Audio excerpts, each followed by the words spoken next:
জন্মাষ্টমীর দিনে আমরা সব বাড়িতে, বাঙালি বাড়িতে সাধারণত তালের বড়া করে থাকি।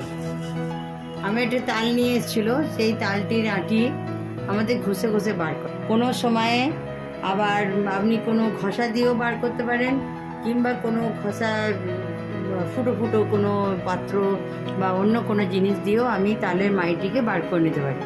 তালের মাইটি বার করার সময় আমাদের হাতে একটু করে জল নিতে হবে, অল্প পরিমাণ, আর এইভাবে ঘষলে পরে একটু একটু করে তালের মাড়িগুলো আমাদের জিনিসের মধ্যে, একটি পাত্রের মধ্যে সেগুলি সংগ্রহ হবে। এইভাবে আমার একটি পাত্র ভর্তি হয়ে গেছে, এই দুটো আর করা হয়ে গেছে। আমি এবার এটি 3 নম্বরটি করছি। সাধারণত তালের 3 আঁটি তালগুলি খেতে ভালো হয় এবং তাতে মাড়িও বেশি হয়, জিনিসটিও ভালো হয়। তাই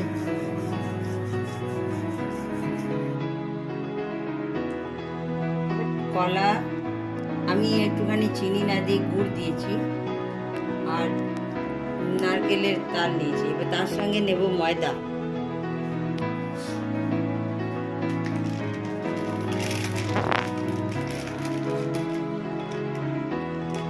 এবার এতে নিলাম আমি ময়দা, পরিমাণ মতো নিলাম, 1 বাটি মতো ময়দা নিলাম, স্টিলের একটি বাটি। এই বাটি 1 বাটি মতো ময়দা আমি ওতে নিয়েছি। এবার আমি মেখে দেখব, যদি দরকার হয় তাহলে আমি আরেকটুখানি নেব।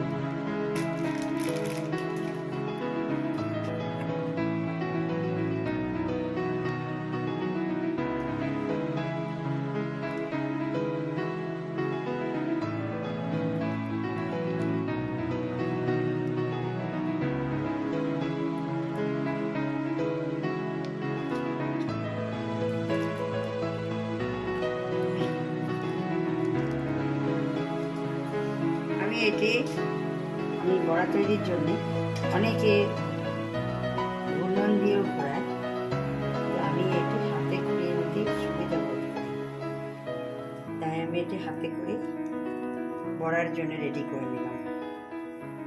এটি এখন আমাদের ভাজার জন্য রেডি হয়ে গেছে।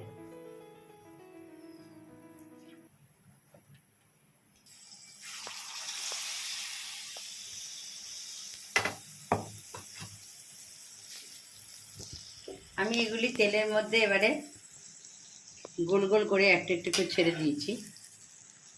আমার ছেলেও এগুলো ভাজার চেষ্টা করছিল, সেই জন্য একটু বড় বড় করে ভাজা হয়ে গেছে।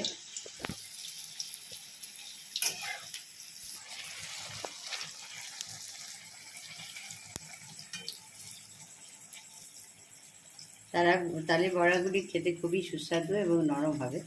লাল লাল করে ভাজা হয়ে গেলে এগুলো আমরা তুলে নেব। দেখেই বুঝতে পারছেন এগুলি খুবই নরম আর স্পঞ্জি হয়েছে।